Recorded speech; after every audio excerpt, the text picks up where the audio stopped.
Colombia en los realities y los políticos en X. Por Liliana Zambrano. Democracia encapsulada en redes y desconectada de su pueblo. En Colombia, mientras los políticos afinan sus discursos para Twitter y diseñan reels en Instagram, la vida real transcurre al margen. Una parte sustancial del país, especialmente la clase media-baja, sigue atrapada en otra narrativa, la del día a día, los precios del mercado, la educación de los hijos, los turnos de trabajo, los realities. No están desconectados por ignorancia, sino porque la política, tal como se comunica hoy, no les habla. Ayer bastó detenerme un par de horas en lugares comunes, fui a la peluquería, a la lavandería, al Fruver, a la droguería, para confirmarlo. Pregunté, observé, escuché. El nombre de Miguel Uribe, precandidato a la presidencia, surgió hacia el mediodía porque los noticieros sacaron la noticia. Lo único que escuché fue, qué pesar con ese muchacho. Pero más allá de eso, el silencio fue revelador. No aguanté y pregunté, ¿saben qué políticos lo han visitado? Y, lo sabían porque la noticia fue viral, no porque hubiese un interés genuino por el debate político. En cambio, de un momento a otro, uno de ellos cambió el tema, la final de la Casa de los Famosos. La conversación se animó. Hablaban de la victoria de Altafulla, de la estrategia de Melissa Gates y la toxicosteña, de las votaciones, de la supuesta manipulación. Cada persona tenía una postura emocional, una narrativa. Se sentían parte. Y no era lo único. En medio del recorrido, otro tema surgía con naturalidad, el empate entre Colombia y Argentina. No era una fecha eliminatoria ni una final, pero el empate del martes provocó más análisis en la droguería que cualquier debate sobre el decreto que incendió Twitter el mismo día. Mientras los políticos se afanaban por medir el impacto digital en X del decreto, intentando apagar el fuego con comunicados en tono neutro, la conversación ciudadana estaba en otro lado. Y esto no es nuevo.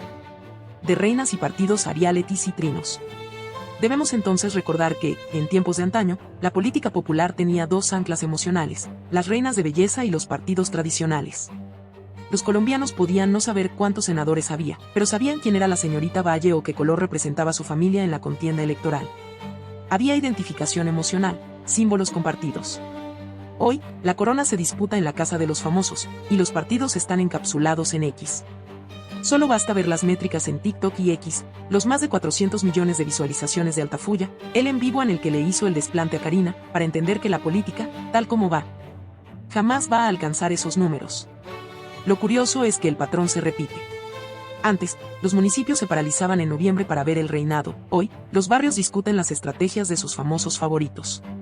Antes, un líder liberal o conservador era recibido como estrella en las plazas, hoy, lo es quien sobrevive más tiempo en el reality.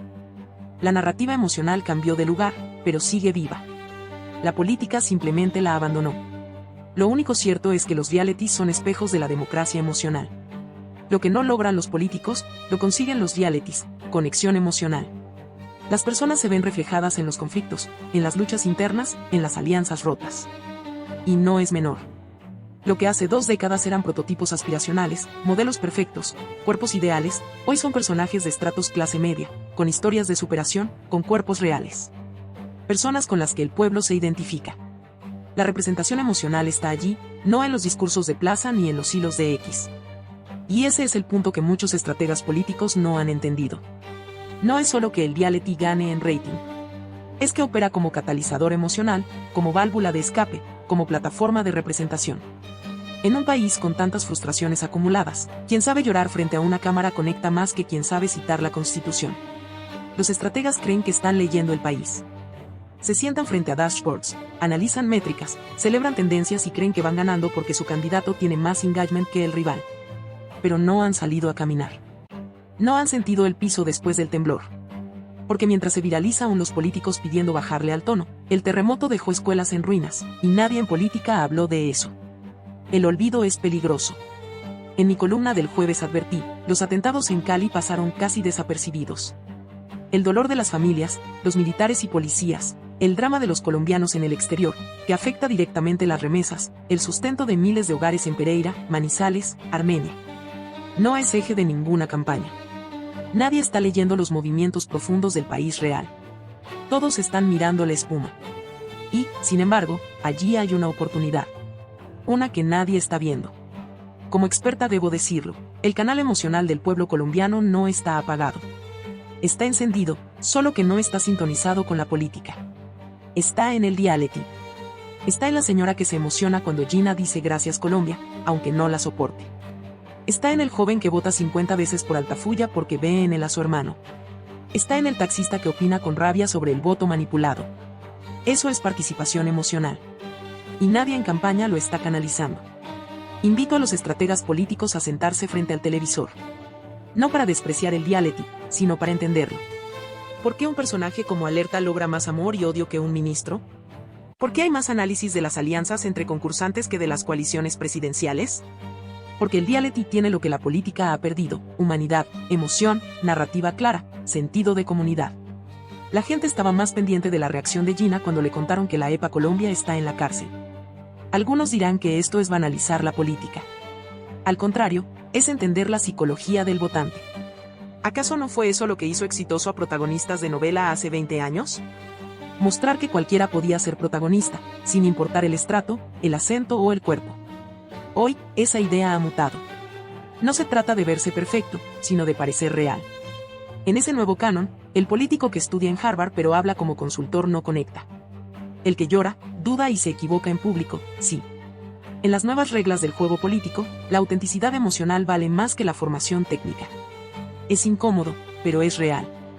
Y mientras más lo nieguen las élites, más se acentuará el divorcio entre las métricas digitales y el sentir popular. Muchos políticos están sufriendo el síndrome de Elvis Presley, encerrados en su red social, convencidos de que han construido una comunidad política nacional desde sus trinos y publicaciones, pero sin detenerse a pensar que gran parte del país no los sigue, no los entiende o no los quiere. Hay senadores convencidos de que un reel de 100.000 reproducciones es señal de victoria, sin notar que la mayoría de esos views son consumo pasivo, sin impacto en la intención de voto. Esa desconexión es peligrosa. Porque mientras los políticos se perfeccionan en storytelling digital, la clase media baja perfecciona su apatía. No votan con el corazón porque no creen que valga la pena. No se movilizan porque no se sienten llamados. Y en ese vacío, lo que emerge no es la revolución ciudadana, sino la abstención como respuesta sensata. La política colombiana actual está encapsulada. Se habla a sí misma en X, se escucha a sí misma, se premia a sí misma. Pero ha olvidado escuchar al país profundo. El mismo país que hoy se emociona con una frase en un reality, pero no se inmuta con una reforma tributaria o la consulta popular o los encuentros entre los políticos para bajar el tono. Porque nadie se le explicó, nadie se la hizo sentir. Y nadie, en campaña, le ha dicho que su voz importa. Si la política quiere recuperar terreno, tendrá que reaprender a hablar. No con eslogans vacíos ni con filtros. No desde la superioridad moral del que sí sabe, sino desde la humildad del que escucha. Tendrá que entrar a la peluquería, al salón de belleza, al mercado, y no con cámaras o asesores, sino con ganas de comprender por qué la gente dejó de creer. Porque esa Colombia no es apática por naturaleza. Es apática por experiencia. El desafío no es menor. Hablarle a esa clase media baja exige un cambio de enfoque, de lenguaje, de prioridades. Se trata de construir una nueva pedagogía política, una que no desprecie el entretenimiento, sino que lo entienda. Una que deje de jugar a ser viral y empiece a ser vital. Una que vuelva a mirar a los ojos, no a los KPIs.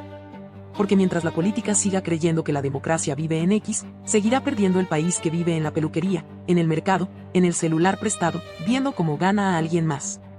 Y aquí va mi recomendación directa a los candidatos, estrategas y equipos que hoy están encapsulados en X y están replicando el contenido a las otras redes en forma similar. Cuando cada red social maneja formatos diferentes, salgan. Escuchen, caminen y sobre todo, ubiquen bien el terreno digital. Muchos les dirán que en X se debate el país, pero cuidado, eso aplica en Estados Unidos, donde el trabajador tiene más tiempo libre, mejor conectividad y acceso constante a Internet de alta velocidad. En Colombia, el usuario promedio no vive en X, vive en TikTok, en Facebook, en WhatsApp y ve noticias, cuando las ve en YouTube Shorts. Colombia es un país profundamente conectado, sí, pero a otras frecuencias.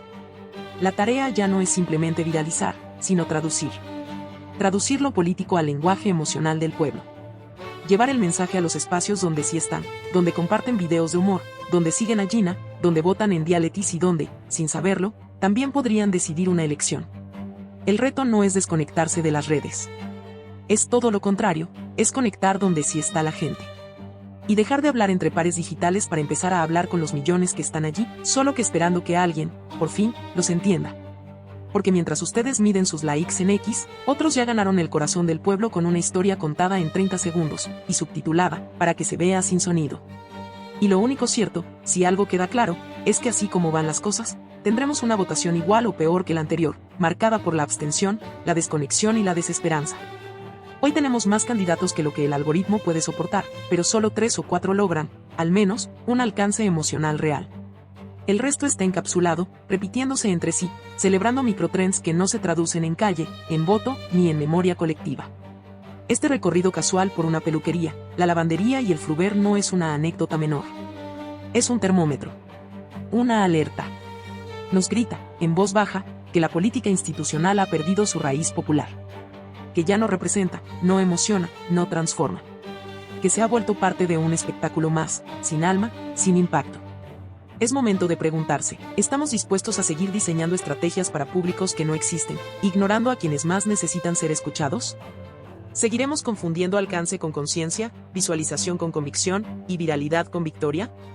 La respuesta, quizá, no está en los trending topics, sino en volver a caminar, a preguntar, a oír. Porque si no entendemos que la democracia de este tiempo comienza por mirar la pantalla y por convertir el mensaje en las redes basado en las realidades. Nuevamente les digo, va a irrumpir un outsider en la métrica.